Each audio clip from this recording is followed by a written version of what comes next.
Bismillahirrahmanirrahim. Alhamdulillah, kita memuji syukur kehadirat Allah Azza wa Jal atas semua kemudahan yang Allah berikan kepada kita untuk bisa menjalankan rangkaian ibadah di pagi ini. Kita bisa bangun lebih pagi, menjalankan kegiatan sholat subuh secara berjamaah, lalu kita sambung dengan belajar bareng sampai waktu duha. Semoga Allah Subhanahu wa Ta'ala jadikan ini sebagai rangkaian ibadah yang diterima, dan kelak di hari kiamat kita punya bekal yang baik ketika menghadap Allah Ta'ala. Salawat dan salam semoga selalu tercurah untuk junjungan Nabi Agung Muhammad Sallallahu Alaihi Wasallam atas perjuangan besar beliau dalam mendidik umat sehingga kita bisa merasakan betapa indahnya syariat. Dan saya tadi melihat beberapa tayangan pengumuman yang tampil di televisi yang ada di depan masjid. Masya Allah, ini masjid penuh dengan kajian-kajian yang dibimbing oleh para asatidzah. Saya sampai grogi tadi. Masya Allah, ini yang ngisi sudah kibar-kibar semua. Jadi mohon izin Pak DKM, di sini saya hanya tambal sulam aja. Barangkali nanti beberapa materi yang saya sampaikan semoga kita bisa mendapatkan manfaat bersama. Dan tidak lupa kita mengucapkan jazakumullah khairan kepada DKM Masjid Al-Furqan Perumahan Filani yang memberikan kita fasilitas untuk belajar bareng di kesempatan pagi ini. Judulnya saya tidak tahu siapa yang mengusulkan. Cuman untuk pertama kali kita kayaknya mau membahas mengapa Allah membiarkan kita berbuat maksiat. Saya mikir ini apa yang kira-kira mau dibahas? Karena kita mau berbicara tentang mencari hikmah perbuatan Allah. Dan kalau sudah membahas hikmah perbuatan Allah, tentu saja acuannya adalah seperti apa keterangan yang disebutkan dalam dalil.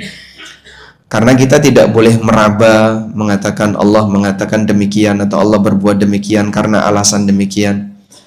Sebab meraba semacam ini peluang kelirunya besar. Sehingga kita perlu melihat beberapa dalil dan keterangan para ulama berkaitan dengan mengapa Allah berbuat demikian. Mengapa Allah memberikan perlakuan kepada hambanya demikian. Nah, ini yang lebih spesifik adalah ketika terjadi kemaksiatan yang ada di tengah umat manusia. Kita menyadari semua yang ada di alam ini terjadi karena kehendak Allah. Lalu kalau terjadi keperbuatan kemaksiatan yang itu merupakan bagian dari kehendak Allah di alam ini, muncul pertanyaan, kenapa Allah biarkan manusia untuk berbuat maksiat? Dan terlebih khusus adalah ketika mengaca kepada diri kita sendiri, kenapa Allah biarkan saya untuk berbuat maksiat? Dan tujuan dari kajian ini tentu saja bukan dalam rangka untuk mencari alasan pembenar agar kita bebas melakukan kemaksiatan, namun tujuannya adalah agar kita semakin mengagungkan Allah Subhanahu wa Ta'ala.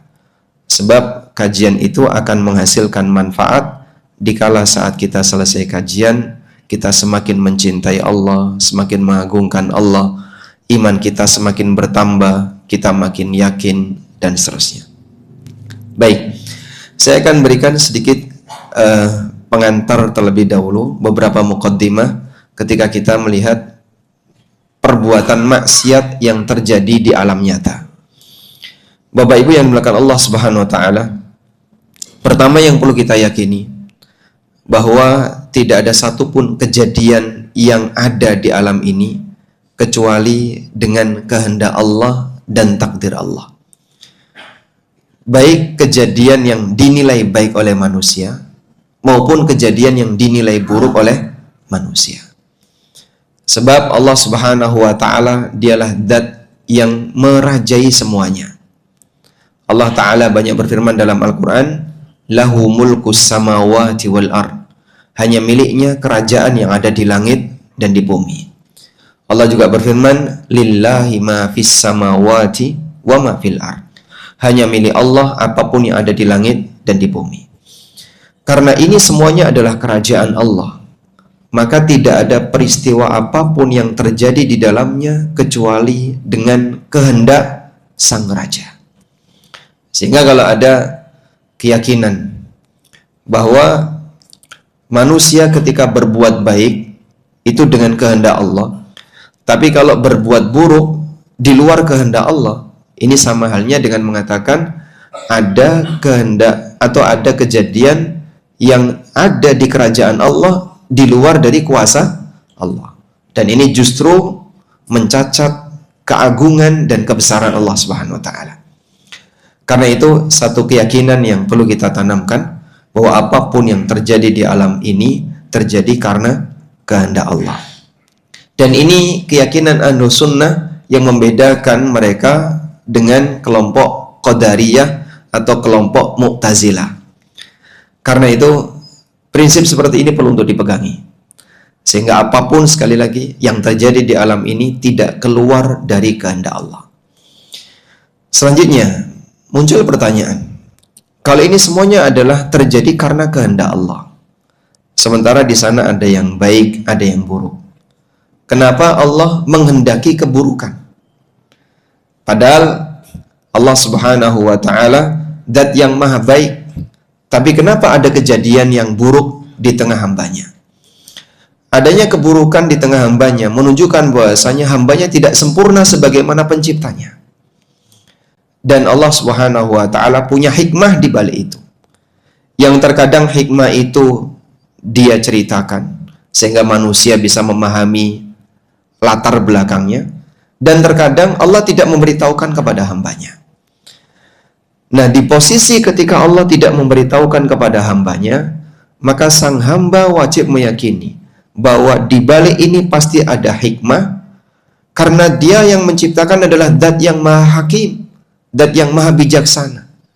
Artinya Dia tidak melakukan itu serampangan, asal-asalan, hanya untuk main-main, tapi ada tujuan besar di sana.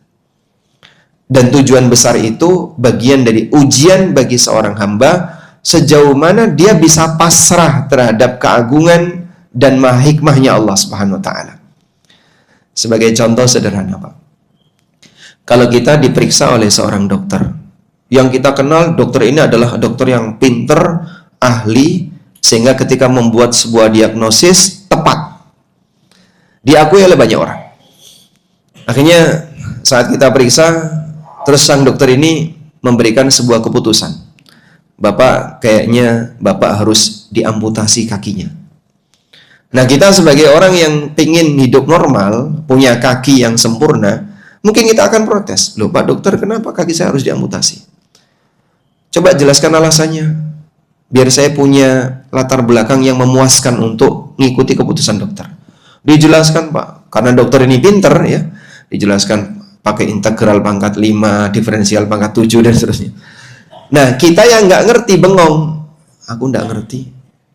Kira-kira sebagai orang yang sudah mendapatkan advice dan saran seorang dokter yang ahli, sementara saat kita dijelaskan kita nggak ngerti, sebagai pasien yang baik, nurut sama dokter atau ngeyel? Ya?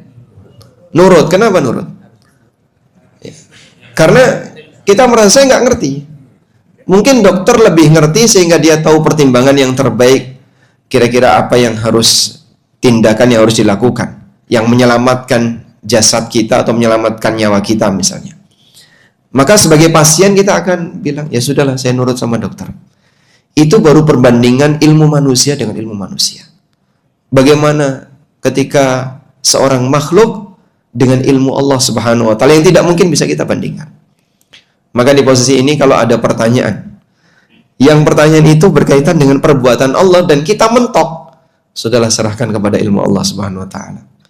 Karena kalau terlalu jauh kita menjangkau, nanti dikhawatirkan justru mengalami penyimpangan dalam pemikiran. Karena itu Nabi SAW pernah menyarankan, idza dzukiral qadar fa'amsiku. Kalau kamu mendapatkan atau kalau kamu diajak untuk debat serius tentang masalah takdir, tahan diri. Jangan terlalu jauh, nanti akan muncul aneka pemikiran-pemikiran menyimpang. Kenapa kok Allah ciptakan iblis?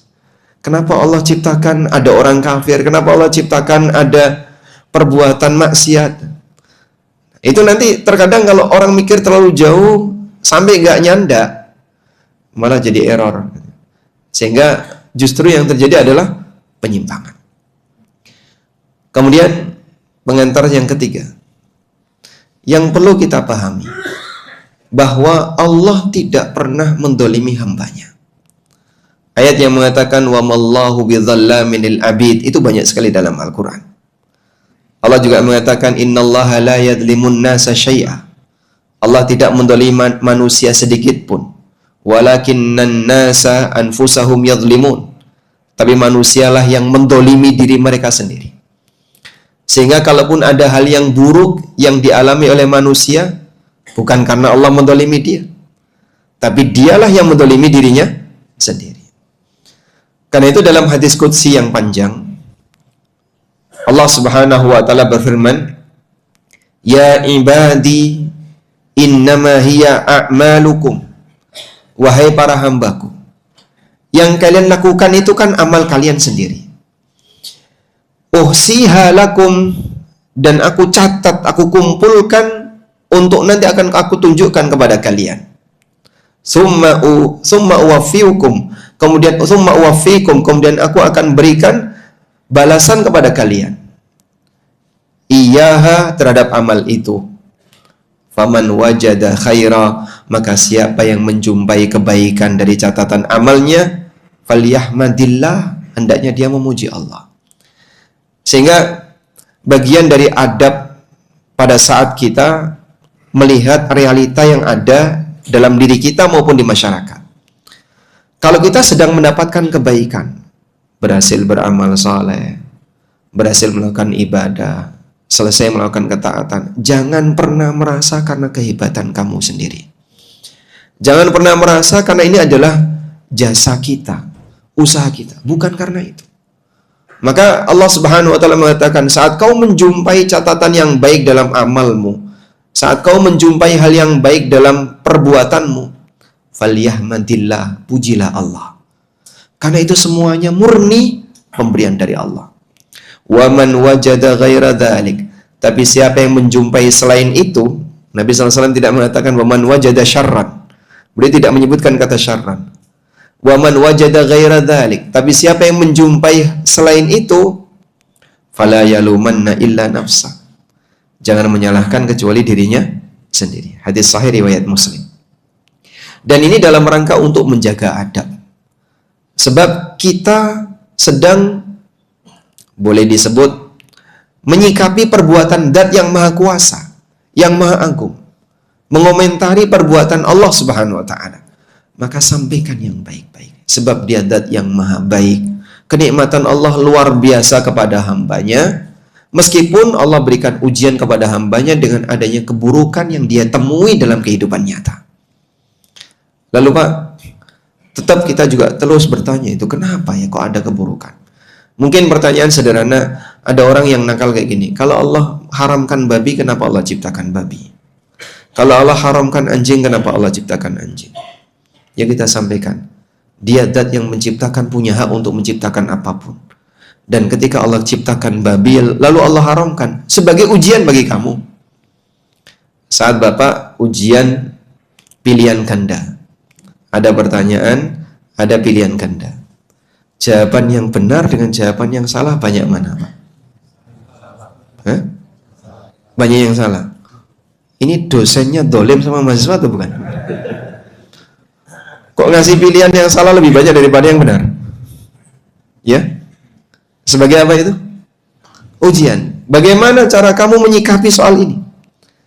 Sehingga keberadaan pilihan jawaban yang salah itu untuk menguji siapa di antara mahasiswa yang serius belajar dan siapa di antara siswa yang nggak serius belajar.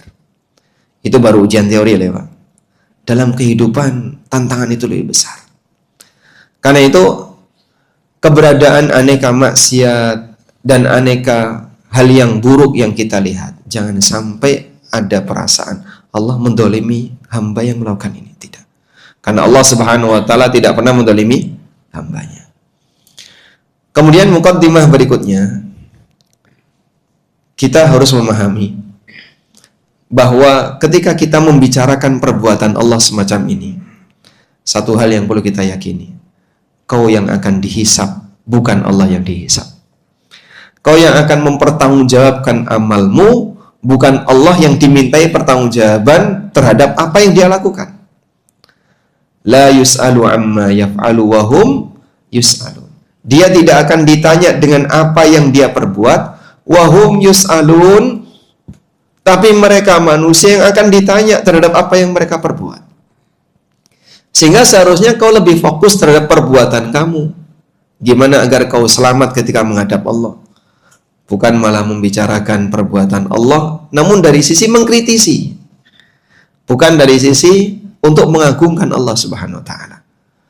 Maka bagian sensitif seperti ini perlu kita tegaskan di awal pengantarnya agar nanti tidak menimbulkan suudzon terhadap perbuatan Allah Subhanahu wa Ta'ala. Baik. Jadi saya ulangi ya, tujuan dari tema pembahasan kita adalah agar bagaimana kita menyadari kekurangan kita sebagai hamba. Tidak ada manusia yang sempurna, tidak ada manusia yang maksum kecuali para nabi. Sementara kita penuh dengan kekurangan dan kemaksiatan, sehingga jangan sampai muncul ujub dalam diri kita saat kita berbuat taat. Kemudian menghindari upaya terjadinya pemikiran yang menyimpang berkaitan dengan masalah takdir. Termasuk diantaranya adalah jangan sampai timbul suudzon kepada perbuatan Allah. Kalau orang mengomentari perbuatan orang lain, mungkin ada sisi negatif, positif. Tapi kalau perbuatan Allah, tidak boleh kecuali yang positif. Baik. Selanjutnya Bapak Ibu yang dimuliakan Allah, berkaitan dengan mengapa Allah membiarkan kita berbuat maksiat. Ada beberapa latar belakang yang bisa kita dapatkan dari keterangan dalil mengapa Allah membiarkan hambanya berbuat maksiat. Yang pertama, bahwa Allah Subhanahu wa Ta'ala Zat yang Maha Pengampun, Zat yang Maha Pemaaf. Dia punya nama Al-Ghafur, Al-Ghaffar, Al-Afu, Ar-Rahim, yang menyayangi hambanya. Dan nama-nama ini punya pengaruh. Ada nama, ada pengaruh terhadap nama. Misalnya ya, kita meyakini Allah punya nama As-Sami. Apa pengaruh dari nama As-Sami? Ya, dia mendengar. Sehingga konsekuensi terhadap keyakinan kita dengan nama As-Sami, kau harus tahu dan yakin bahwa semua suara yang kau ucapkan Allah dengar. Seperti nama Al-Basir. Allah punya nama Al-Basir. Artinya apa? Zat yang Maha Melihat. Berarti ada pengaruhnya enggak? Ada. Apa pengaruhnya? Kita meyakini Allah Subhanahu wa Ta'ala melihat. Dan konsekuensi dari meyakini nama ini adalah kau harus yakin apapun yang kau lakukan dilihat oleh Allah. Baik di tempat terang-terangan maupun ketika kau sendirian. Baik. Ketika Allah punya nama Al-Ghafur, Ar-Rahim, Al-Ghaffar, Al-Afu, ada pengaruhnya nggak dengan nama itu? Ada. Apa pengaruhnya? Kau harus meyakini bahwa Dia mengampuni dosa hambanya. Dia memaafkan dosa hambanya. Dia menyayangi hamba sehingga hambanya dimaafkan kesalahannya, dan seterusnya. Nah, pengaruh ini akan terlihat ketika kejadian itu ada.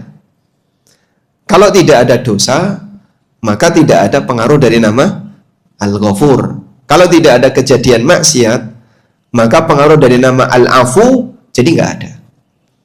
Karena itulah disebutkan dalam hadis sahih riwayat Muslim, Nabi SAW pernah bersabda, "Walladzi nafsi biyadihi," demi zat yang jiwaku ada di tangannya. Dan sumpah ini sering dibaca oleh Nabi SAW. Yang ini menunjukkan penekanan yang besar terkait apa yang nanti disebutkan dalam sumpah. Karena kalimat ini, demi zat yang jiwaku ada di tangannya, itu kan sama seperti aku siap mati, aku siap jiwaku dicabut ketika aku salah ketika ngomong. Walladzi nafsi biyadi, demi zat yang jiwaku ada di tangannya. Laulam tuznibu, kalau kalian tidak pernah melakukan perbuatan dosa, la dhahaballahu bikum wa jaa biqaumin yuznibun. Kalau kalian semua tidak pernah melakukan perbuatan dosa, Allah akan binasakan kalian. Kemudian Allah akan datangkan satu kaum, sekelompok masyarakat, yudhnibun, yang mereka berbuat maksiat. Fayastaghfirunallaha ta'ala. Kemudian mereka mohon ampun kepada Allah Ta'ala. Fayaghfiru lahum. Kemudian Allah ampuni mereka. Baik. Satu hadis ini menjelaskan tentang bagaimana hikmah adanya maksiat di muka bumi. Sehingga Allah Subhanahu wa Ta'ala mengendaki adanya amal taubat, adanya amal istighfar. Allah Subhanahu wa Ta'ala punya nama Al-Ghafurur Rahim, Al-Ghaffar, dan pengaruhnya adalah Allah mengampuni. Nah, untuk terjadi semua ini harus ada mukaddimahnya. Mukaddimahnya apa? Maksiat. Maka kalau ada satu kaum semuanya nggak ada maksiat, dihilangkan kaum itu, diganti kaum yang baru. Dihilangkan bukan berarti karena Allah murka sama mereka, tapi karena Allah mengendaki adanya kaum yang nanti dia akan melakukan amalan istighfar, amalan tobat, dan kemudian Allah ampuni. Digantikanlah dengan keberadaan kaum yang mereka punya dosa, mereka berbuat maksiat, lalu mereka beristighfar. Kemudian Allah Subhanahu wa Ta'ala mengampuni mereka. Baik, sekarang saya bacakan keterangan Al-Mubarakfuri. Beliau menyampaikan penjelasannya. Qauluhu, sabda Nabi SAW, laulam tudnibu, kalau kalian tidak pernah melakukan perbuatan dosa. Maksudnya adalah ayyuhal mukallifun, ayyuhal mukallafun. Maksudnya adalah wahai orang-orang yang mendapatkan taklif. Au ayyuhal mu'minun, wahai orang-orang yang beriman. Kalau kalian sampai tidak pernah melakukan perbuatan dosa, la dhahaballahu bikum, Allah akan bersihkan kalian. La adhabakum wa afnakum wa adhara qauman akharina min jinsikum. Allah akan hilangkan kalian, lalu Allah akan munculkan satu kaum yang sejenis dengan kalian, maksudnya sama-sama manusia. Yudhnibun, yang mereka berbuat dosa. Ayyumkinu wuqu'udz dzanbi minhum, maksudnya adalah kaum yang mereka melakukan perbuatan maksiat. Muncul maksiat di tengah mereka. Fayastaghfirunallah, lalu mereka mohon ampun kepada Allah. Ay fayatubun, maksudnya adalah mereka bertobat. Au yatlubunal maghfirah, atau meminta ampunan dari Allah Ta'ala. Fayaghfiru lahum, kemudian Allah ampuni mereka. Sudah? Jadi di sini Nabi SAW menyebutkan realita bahwa andaikan yang ini pengandaian tidak akan terjadi, manusia itu tidak pernah berbuat dosa, akan Allah hilangkan, lalu Allah gantikan dengan makhluk baru yang mereka berbuat dosa. Ini bicara tentang realita. Kemudian kata Al-Mubarakfuri, tujuannya adalah liqtidai sifatil ghaffar, untuk mewujudkan konsekuensi dari nama Al-Ghaffar wal Ghafur dan nama Al-Ghafur. Sehingga untuk bisa mewujudkan konsekuensi nama itu, maka harus ada perbuatan dosa dari makhluknya. Karena itu Allah Subhanahu wa Ta'ala berfirman, istaghfiru rabbakum innahu kana ghaffara. Mintalah ampunan dari Rabb kalian, dan orang minta ampun ketika dia punya salah, innahu kana ghaffara, sesungguhnya dia zat yang maha pengampun. Saya kok bingung ya Pak, mungkin ya ada sebagian di antara jamaah kok sulit untuk dipahami. Ya, sekali lagi, terkadang membicarakan perbuatan Allah, terutama di area seperti ini kan pembahasan masalah iman kepada takdir ya. Ada bagian doktrin dan ada bagian yang sedikit rumit. Tapi kalau Anda bingung di bagian ini, kembalikan kepada doktrin tadi. Insya Allah selamat. Jadi intinya, kenapa ada perbuatan maksiat di tengah hamba?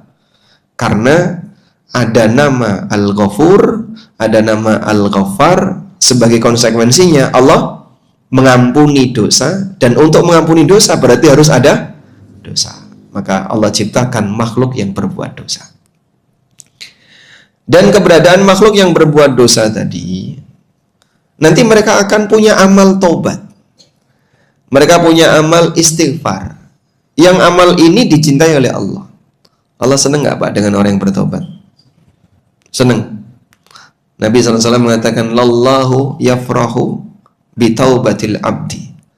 Sungguh Allah Ta'ala sangat gembira dengan taubatnya hambanya. Melebihi kegembiraan seseorang, gambaran Nabi SAW apa? Ada orang yang kehilangan ontanya. Berikut seluruh bekal yang ada di atas ontanya. Sampai kemudian ketika dia berusaha untuk mencari, sudah putus asa. Ini kalau harus berusaha mencari malah bisa mati di tengah padang pasir. Akhirnya dia berteduh di bawah pohon menantikan kematiannya. Tiba-tiba ontanya datang. Saking gembiranya orang ini sampai dia bilang apa? Allahumma anta abdi wa ana rabbuk. Dia terbalik li syiddatil farah, karena saking gembiranya. Allah Subhanahu wa Ta'ala lebih gembira dengan taubatnya hamba dibandingkan gembiranya orang ini ketika mengalami kejadian tadi. Bapak mau berangkat umroh, tiba-tiba setelah dicari paspornya hilang. Masya Allah, dicari, sudah istrinya udah dimarahi, anaknya udah dimarahi. Tiba-tiba nggak sengaja saat buka tas, ada di dalam tas. Pendaftaran tinggal besok, Pak. Seneng nggak, Pak? Wah, seneng. Senengnya ini karena dia merasa gembira akan mendapatkan sesuatu yang besar. Allah Subhanahu wa Ta'ala lebih senang dengan taubatnya hamba. Bukan karena Allah punya kepentingan, tapi dia menyukai hambanya yang taat kepadanya, taubat kepadanya, mau kembali kepadanya. Demikianlah salah satu di antara perbuatan Allah mencintai keberadaan orang yang bertaubat. Nah, untuk bisa mewujudkan amal ini berarti harus ada pengantarnya. Apa pengantarnya? Hamba harus berbuat salah. Maka jamaah yang dimuliakan Allah, Allah takdirkan kita punya salah dan punya dosa sebagai pengantar agar kita punya amalan yang lebih mulia. Amal apa yang lebih mulia itu? Yaitu saat kita bertobat sehingga derajat kita justru bisa jadi naik. Disebabkan karena kita adalah orang yang rajin bertobat. Karena itulah Allah Subhanahu wa Ta'ala menjelaskan tentang status Nabi Adam alaihissalam. Nabi Adam kan berbuat dosa. Dan Allah sebut Adam itu berbuat maksiat. Wa asa Adamu rabbahu faghawa. Adam berbuat maksiat kepada Rabbnya, faghawa, dan dia melakukan tindakan menyimpang. Tsumma jtabahu rabbuhu fataba alaihi wahada. Kemudian Allah pilih beliau, lalu Allah terima taubatnya beliau, wahada, dan Allah kasih petunjuk kepada beliau.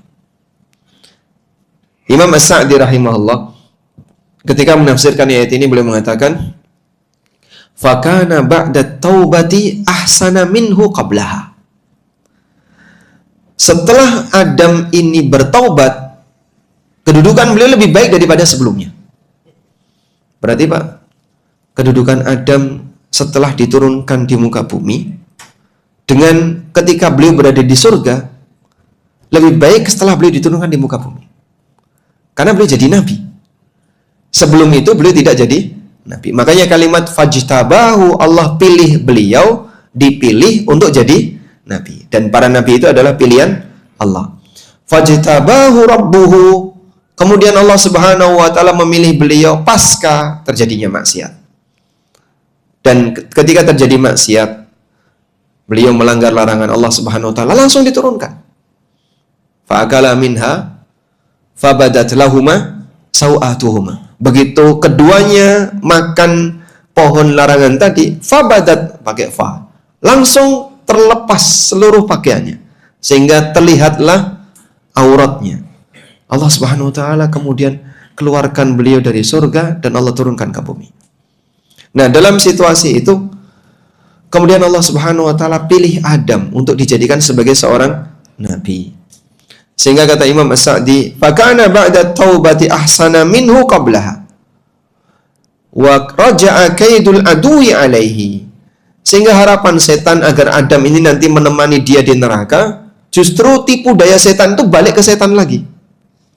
Justru makarnya iblis, konspirasi iblis untuk menghancurkan Adam dan Hawa kembali kepada dia. karena Adam diselamatkan oleh Allah. Demikian pula ibunda Hawa dimaafkan oleh Allah Subhanahu wa taala. Wa batala makruhu, sehingga makarnya iblis tidak berfungsi. Harapan iblis biar Adam ini binasa karena dia iri kepada Adam tidak terjadi. Allah Subhanahu wa taala menyelamatkan Adam. Beliau justru menjadi seorang nabi, dapat wahyu dari Allah, dipilih oleh Allah sebagai manusia yang saleh pasca beliau berbuat maksiat. Abu Dzar itu kan pernah bertanya kepada Rasulullah SAW, A'adamu nabiyunhu? Apakah Adam itu seorang nabi? Nabi Muhammad SAW mengatakan, Na'am, nabiyun mukallam.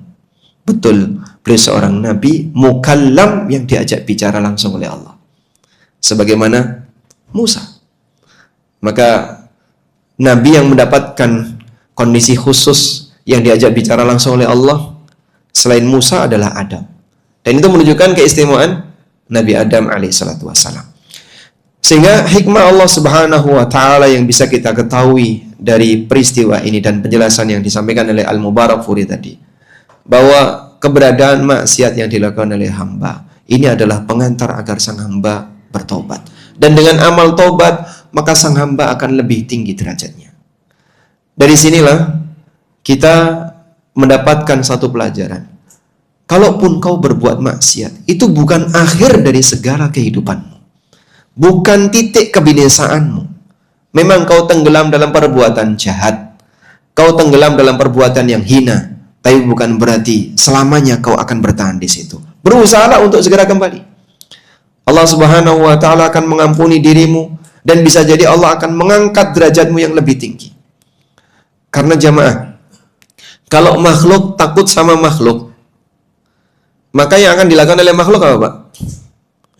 Menjauh dari makhluk. Misalnya ya, Bapak takut sama si A karena telah berbuat salah besar kepada si A. Ada orang maling barangnya polisi, Pak. Terus dia taubat, lalu pengen mengembalikan. Itu sampai bingung, gimana ya Pak Ustadz caranya? Kalau saya tiba-tiba lapor, tak kembalikan barangnya, wah nanti jadi apa saya? Sementara orangnya terkenal galak misalnya. Terkenal galak, terkenal perhitungan, terkenal pelit. Kira-kira gimana ini? Ya? Ini orang akan berusaha untuk menghindar. Jangan sampai ketemu, jangan sampai ketahuan, dan seterusnya. Tapi ketika hamba berbuat salah kepada Rabbul Izzah, Allah Azza wa Jalla, dia banyak berbuat maksiat, dia takut kepada Allah dengan kemaksiatannya, mau lari kemana? Lari menjauh atau lari mendekat? Ya, seharusnya lari mendekat. Sehingga saat orang berbuat maksiat, terkadang kan ada orang yang dalam posisi putus asa. Makanya putus asa itu kenapa termasuk dosa yang sangat besar? Karena terkadang menjadi penyebab orang sudah merasa nggak punya kesempatan untuk mendekat kepada Allah. Aku ini kotor ya mas, ayo ke masjid. Aku udah kotor, aku penuh dengan maksiat. Ibu-ibu ada sebagian yang ketika diajari untuk cobalah pakai jilbab, wah kayaknya jilbab terlalu suci bagiku. Akhirnya apa? Dia melepaskan dirinya untuk semakin jadi korban godaan setan, semakin mengikuti hawa nafsunya. Udahlah biarkan saja, aku seperti ini, aku sudah banyak kotoran. Dia mau diajak untuk berbuat baik, untuk kembali kepada kebenaran, untuk kembali kepada ketaatan, tidak mau. Karena dia putus asa. Allah Subhanahu wa taala panggil para hambanya. Qul ya ibadiyalladzina asrafu ala anfusihim la taqnatu min rahmatillah. Innallaha yaghfirudz dzunuba jami'a. Sampaikan kepada para hambaku yang mereka telah tenggelam dengan kemaksiatan yang mereka lakukan, la taqnatu min rahmatillah. Janganlah kalian putus asa dari rahmat Allah. Tapi kenapa aku berbuat maksiat? Agar kau sadar kau punya kekurangan. Sekarang kembali kepada Allah.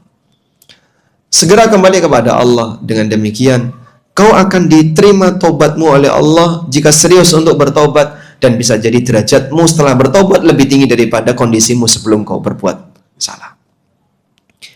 Demikianlah hikmah yang bisa kita dapatkan. Sehingga sang hamba dibesarkan hatinya, dikasih peluang untuk kembali kepada Allah pasca dia berbuat salah. Baik, Selanjutnya, hikmah yang lain yang bisa kita dapatkan berdasarkan keterangan dalil kenapa Allah biarkan kita berbuat maksiat. Agar kita tidak merasa hebat, kita tidak merasa ujub. Agar kita menyadari kita ini makhluk yang punya banyak aib, punya banyak salah dan dosa. Maka di posisi itu, janganlah kau ketika selesai berbuat amal saleh, berbuat ketaatan, terus kau punya jaminan pasti masuk surga, kau merasa lebih tinggi daripada yang lain, kau merasa pasti sudah mendapatkan jaminan selamat di akhirat. Siapa yang jamin? Apalagi kemudian dia mengomentari kesalahan orang, melupakan kesalahan dirinya. Wahai manusia, mungkin kita perlu berhenti untuk mengomentari aib orang lain. Karena diri kita sejatinya penuh dengan aib dan orang lain juga punya banyak lisan untuk berkomentar. Jadi kalau masalah komentar kan semuanya punya lisan untuk berkomentar.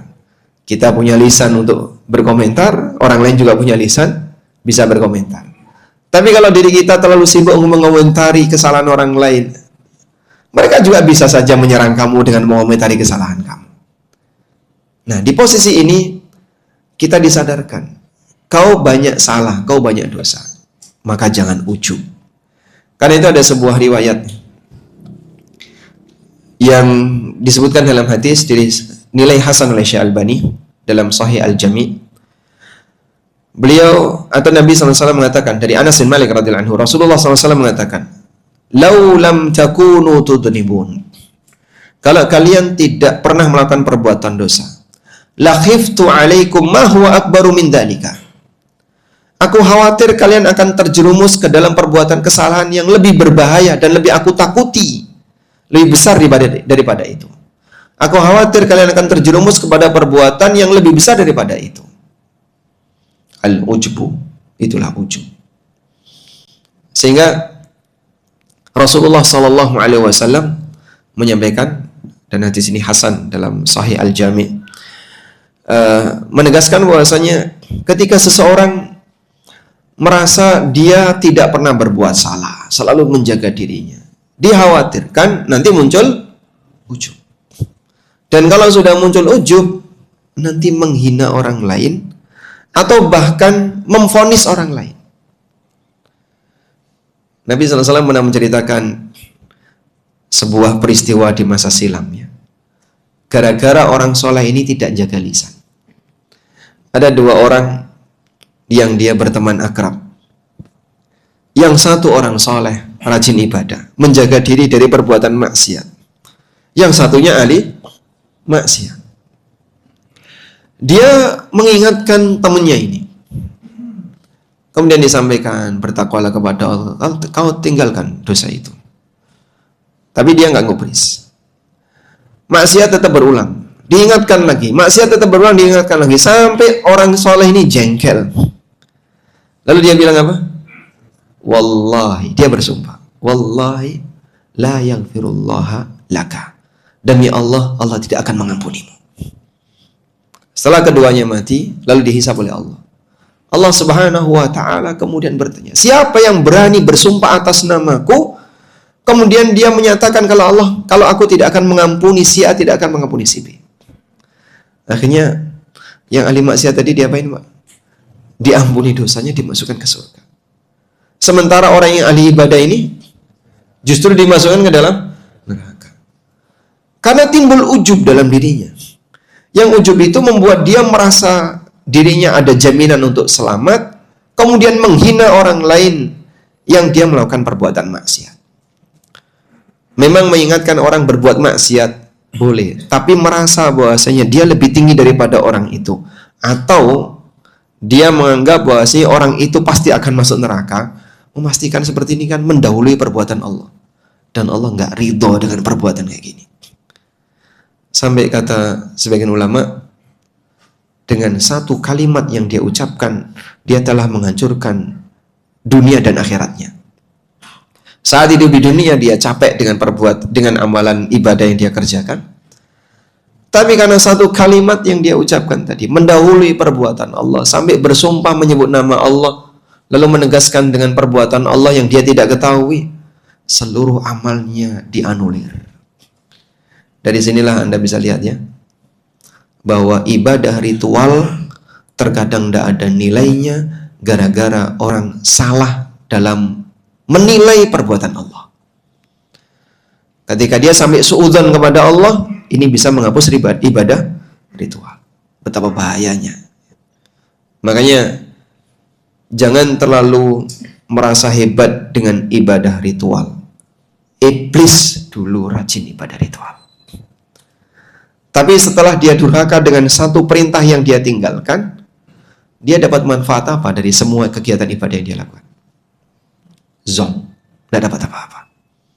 Kebayang nggak posisi makhluk yang satu ini? Ujub terhadap kehebatan dirinya. Dan Allah Maha tahu penyakit ujub yang tersimpan di batin iblis. Dan ujub ini tidak nampak di permukaan sebelum ada Adam. Ya dia bareng bersama dengan malaikat. Sehingga yang seharusnya jin kumpul jin, ini jin kumpul dengan malaikat. Iblis jin atau malaikat? Iblis itu jin atau malaikat? Jin. Apa dalilnya? Kana minal jinni fafasaqa an amri rabbi. Pada saat dia ditanya oleh Allah, ma mana'aka an tasjuda id amartuk. Kenapa kau enggak masuk sujud ketika aku perintahkan kamu? Dia bilang, qala ana khairum min khalaqtani min nar. Kau ciptakan aku ya Allah dari api. Dan asal usul penciptaan jin adalah api. Jadi iblis tahu dia itu tercipta dari apa. Sudah? Nah, ketika Adam belum diciptakan, ujungnya ini nggak kelihatan. Begitu Adam tercipta, lalu Allah berikan kelebihan bagi Adam. Kemudian Allah Subhanahu wa taala perintahkan kepada para malaikat, dan di situ juga ada iblis untuk sujud kepada Adam. Ujubnya nampak dalam bentuk kesombongan. Aba wastakbar. Dia nggak mau nurut, nggak mau menerima perintah, dan sombong.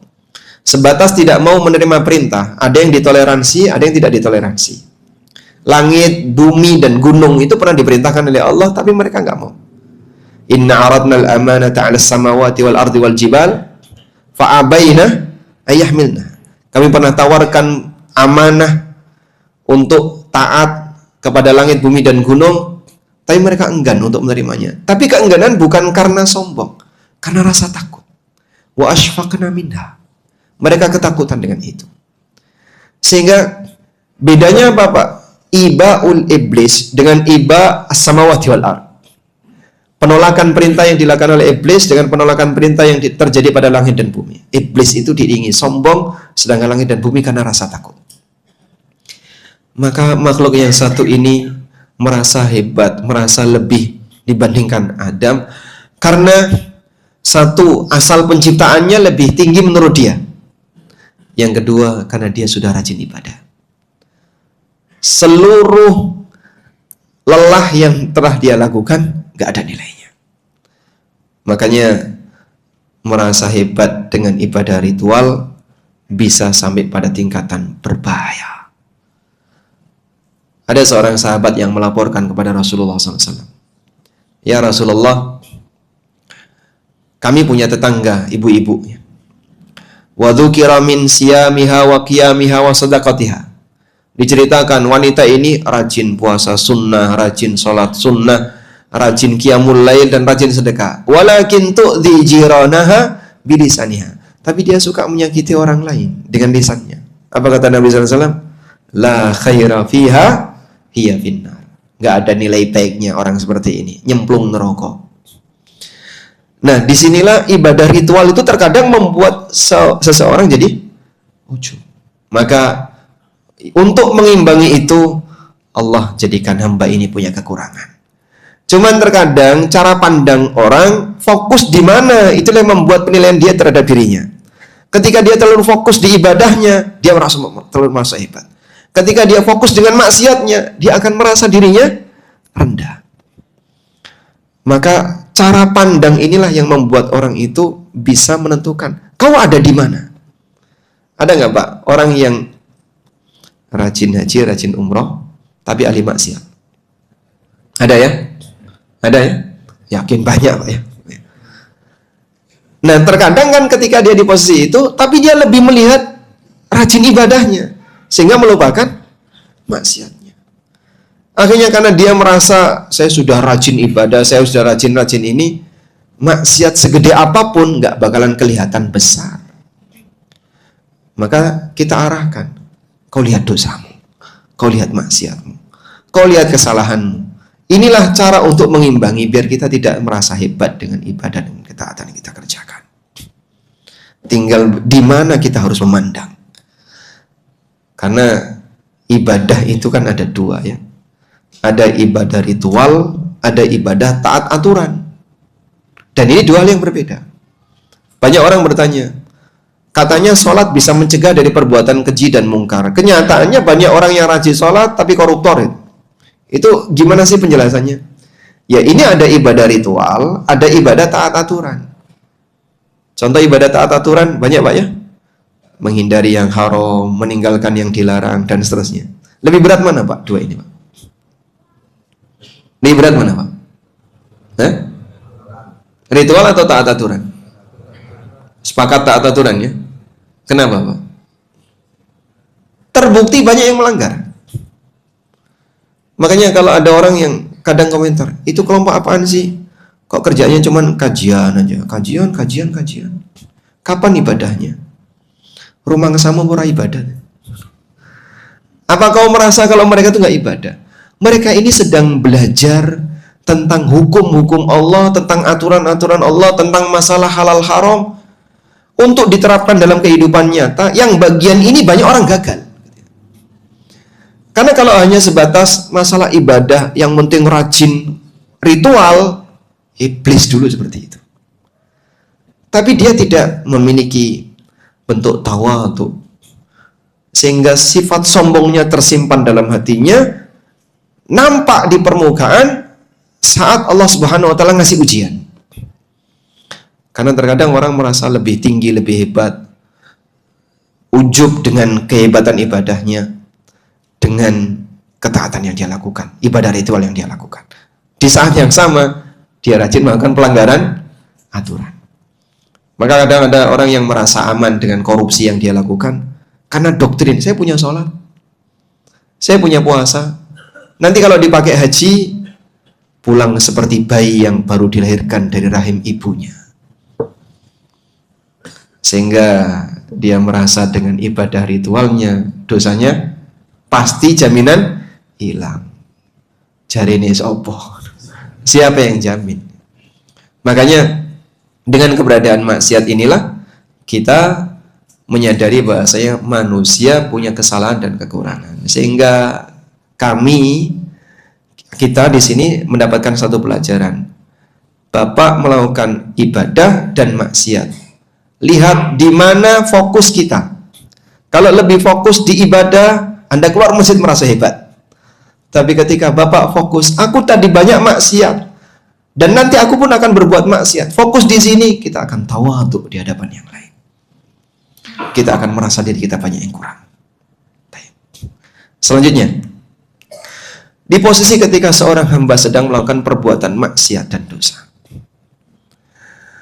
sejatinya Allah Subhanahu wa taala biarkan dia untuk melakukan tindakan itu bisa jadi karena kita adalah makhluk yang terhina. Sehingga maksudnya kayak gini, Pak. Ada orang ketika mau melakukan perbuatan maksiat itu mudah. Dan ada orang ketika mau melakukan perbuatan maksiat dibuat susah.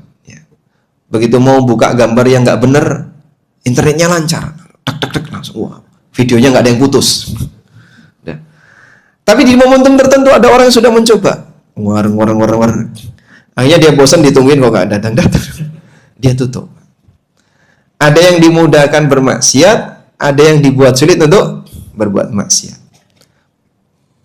Di posisi ketika kita diberi oleh Allah komunitas orang baik, lingkungan yang baik, sehingga membuat diri kita ketika mau berbuat maksiat itu perhitungannya banyak. Wah, nanti kalau saya ngelakoni kayak gini, berbuat seperti ini ketahuan, wah jadi apa saya?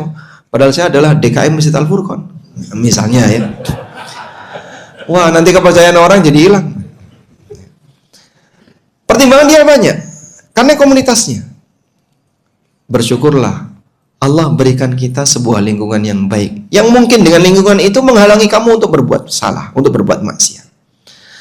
Sebaliknya ada sebagian orang yang dia dimudahkan untuk berbuat salah dan berbuat maksiat.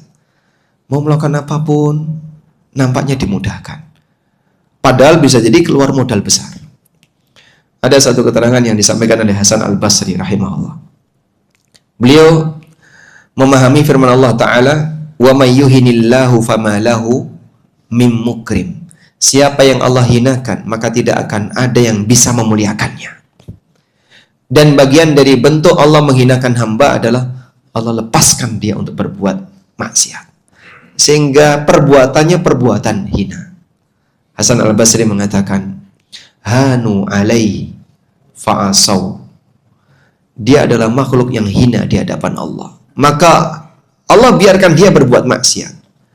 Walau azzu alaihi la'asamahumullah. Andaikan dia itu mulia di hadapan Allah, Allah akan lindungi dia. Mulia dan hina bukan di hadapan makhluk.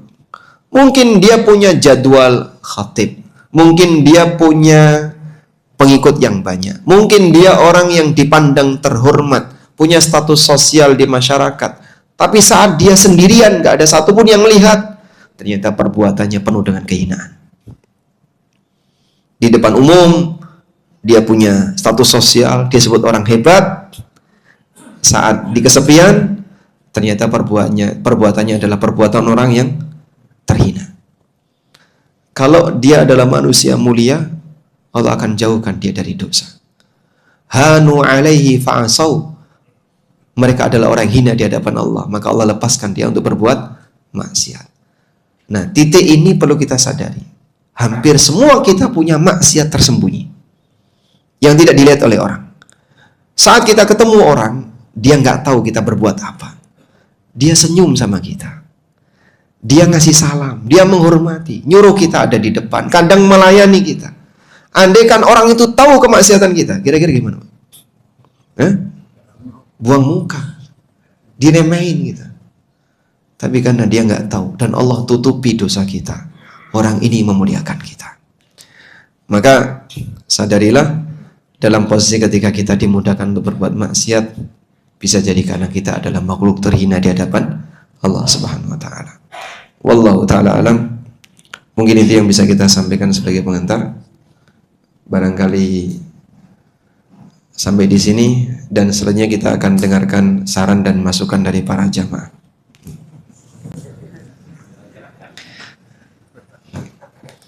Ini untuk hadiah? Pertanyaan? Oh, pertanyaan, Masya Allah.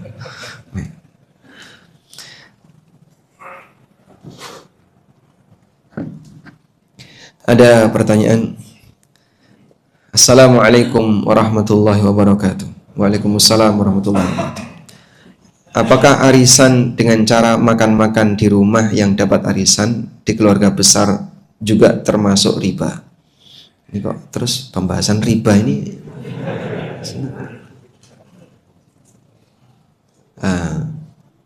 Baik. Coba kita cari yang berkaitan dengan tema ya. Kalau perbuatan dosa itu merupakan takdir Allah, lalu apa fungsi dan kegunaan akal bagi manusia? Masya Allah. Baik. Ketika perbuatan dosa itu adalah takdir Allah, lalu di mana fungsi akal? Pertanyaannya. Manusia diberi akal oleh Allah. Kalau tidak dibimbing dengan wahyu, apakah hanya bisa dengan modal akal orang mengenali kebenaran? Tidak bisa. Buktinya apa? Kita bicara bukti. Non-muslim punya akal nggak? Punya ya.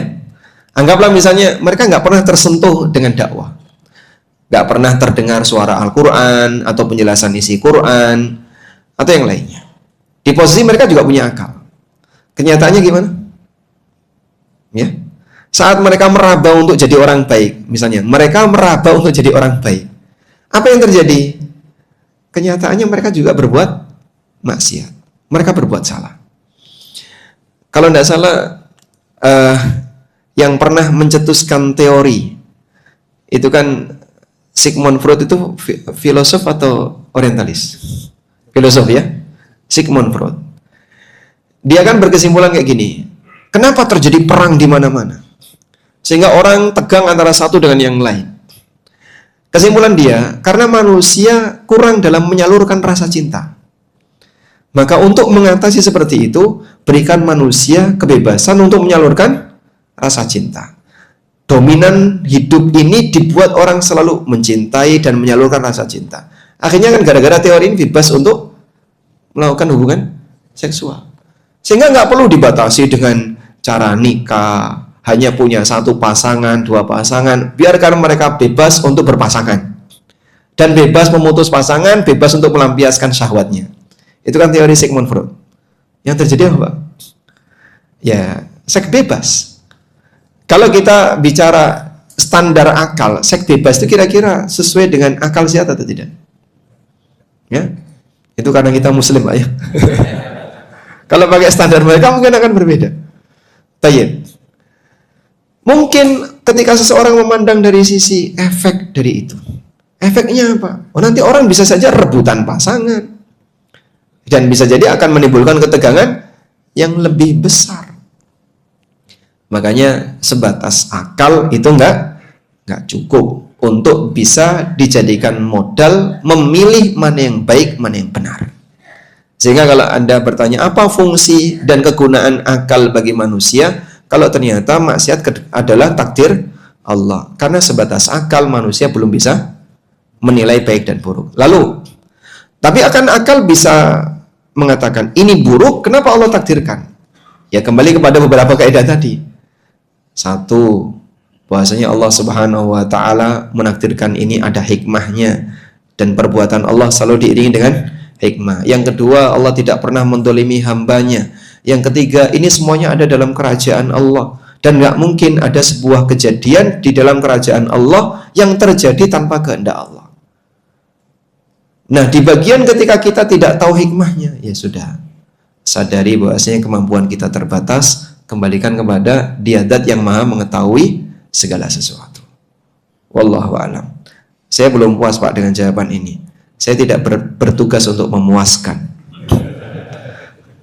tapi menjelaskan. Ya sampai di situ, mau diterima dan tidak diterima ya hanya sampai di situ. Karena lebih dari itu, ya bisa jadi akan nyasar kemana-mana. Dan sekali lagi pembahasan masalah takdir ada batasnya. Karena tujuan kita membahas masalah perbuatan Allah adalah bukan dalam rangka untuk mengomentari negatif. Karena tidak mungkin ada sisi negatif dari perbuatan Allah. Tapi agar kita semakin mengagungkan Allah Subhanahu wa ta'ala. Ada orang yang dalam kesehariannya sangat aktif di masjid. Dari sisi akhlak seperti tidak mengenal, tapi dari sisi akhlak seperti tidak mengenal agama. Mohon penjelasan terkait seperti itu. Ada banyak unsur dalam diri kita ya. Dari sekian banyak unsur itu tidak semuanya sempurna. Ada orang yang punya kelebihan dari sisi A, tapi kekurangan dari sisi B. Punya kelebihan dari sisi B, kurang dari sisi C, dan seterusnya. Dan yang semua unsurnya sempurna ini hanya manusia pilihan Allah seperti para nabi, termasuk Nabi kita Muhammad SAW. Sehingga akhlak beliau dipuji oleh Allah. Wa innaka la'ala khuluqin azim. Sesungguhnya engkau Muhammad berada di atas akhlak yang azim, yang agung. Baik. Sementara selain itu punya sisi kesalahan dan kekurangan. Dan alhamdulillah Pak Ustadz, suami saya setelah belajar agama sekarang jadi baik hati sama istrinya. Tapi ada satu sifat Pak Ustadz yang gak hilang. Apa itu? Cedil, medit, kumet kok belum hilang nih Pak Ustadz ya. Pelitnya kok belum hilang. Oh itu gawan bayi. Bawaan lahir. Ya di satu sisi ada kelebihan, di sisi yang lain ada kekurangan.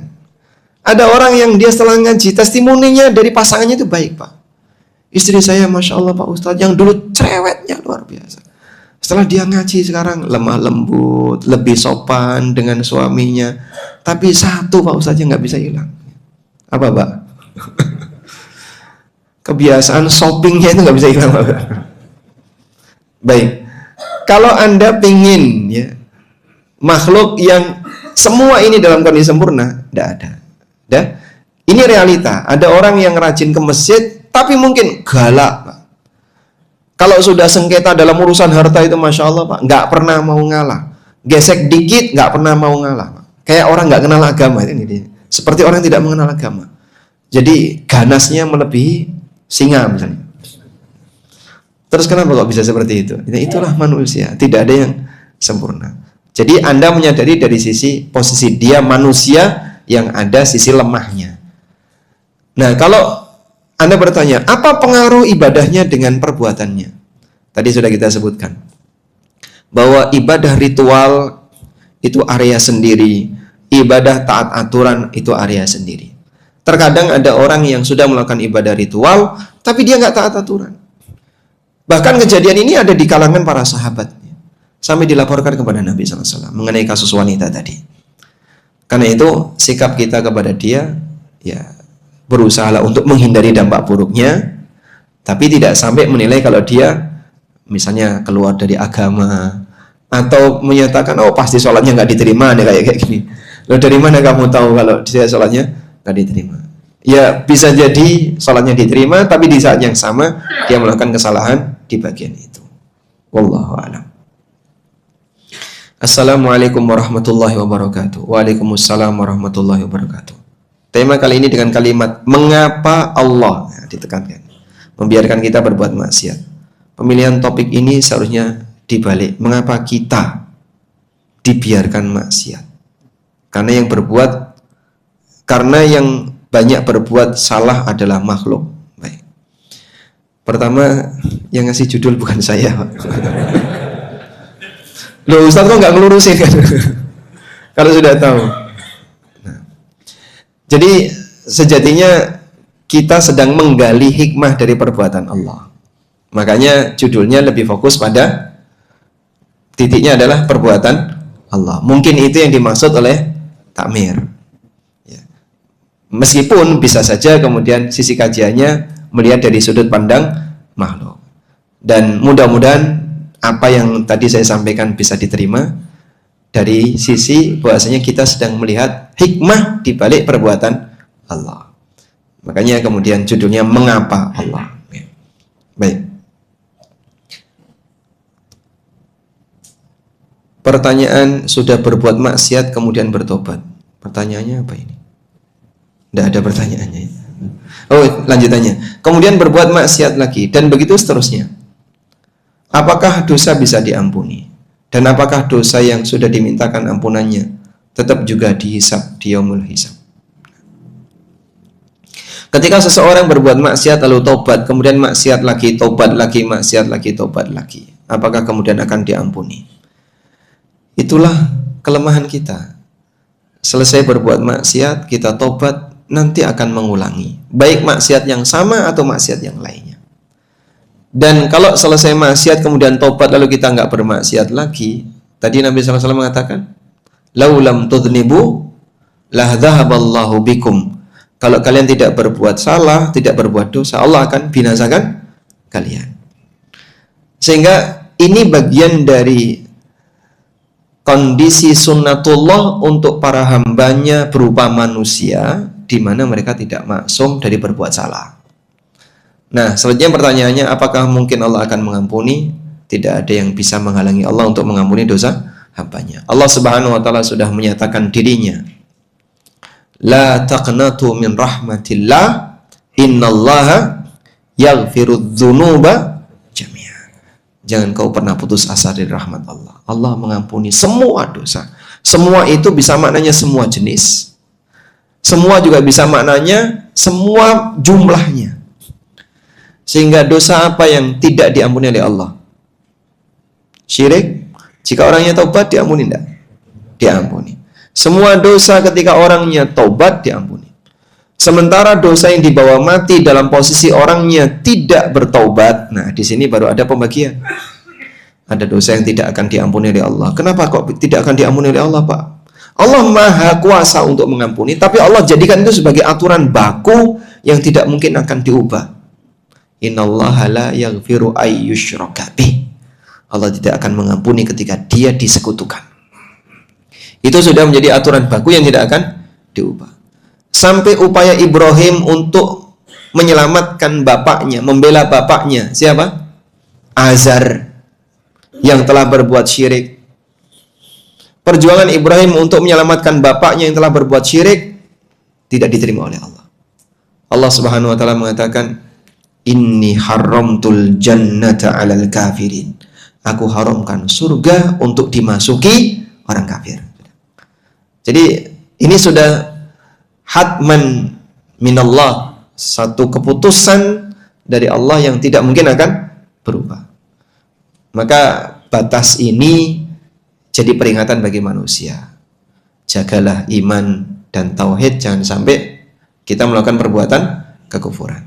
Sementara untuk dosa-dosa di bawah itu, kalaupun misalnya sang hamba sampai mati belum bertobat, masih ada peluang untuk diampuni. Wa yaghfiru ma duna dzalika liman yasha. Dan Allah akan mengampuni duna dzalika, dosa di bawah syirik. Lalu kalau dosa itu sudah kita taubati dengan serius, tobat serius, apakah nanti akan dihisab? Nabi SAW mengatakan, at-taibu minadz-dzambi kaman la dzambala. Orang yang bertobat dari perbuatan dosa seperti orang yang tidak punya dosa. Dan doya dari hadis ini berarti yang bersangkutan telah dihapus. Makanya dalam hadis yang lain, idza adnabal abdu dzanban nukitat fi qalbihi nuqtatun sauda fa in taba wastaghfara sukila qalbuhu. Ketika seorang hamba itu berbuat maksiat, dititikkan noda hitam di hatinya. Ketika dia istighfar dan bertobat, dihapus. Berarti dosa itu dihilangkan. Wallahu a'lam. Walhamdulillahirabbil alamin. Sampai jam berapa? Mohon maaf, Pak. Cukup ya, Pak? Sudah 6:30. Baik, mungkin itu yang bisa kita sampaikan. Mohon maaf jika ada banyak salah dan kurang. Dan kalaupun ada yang benar, semuanya datang dari Allah. Dan kesalahan yang murni dari saya pribadi. Semoga Allah Ta'ala memberikan manfaat dari apa yang kita pelajari. Allahumma anfa'na bima 'allamtana wa 'allimna ma yanfa'una warzuqna ilma. Wa sallallahu ala nabiyyina Muhammadin wa ala alihi wa sahbihi wa sallam. Wa akhiru da'wana anil hamdulillahi rabbil alamin. Wassalamualaikum warahmatullahi wabarakatuh.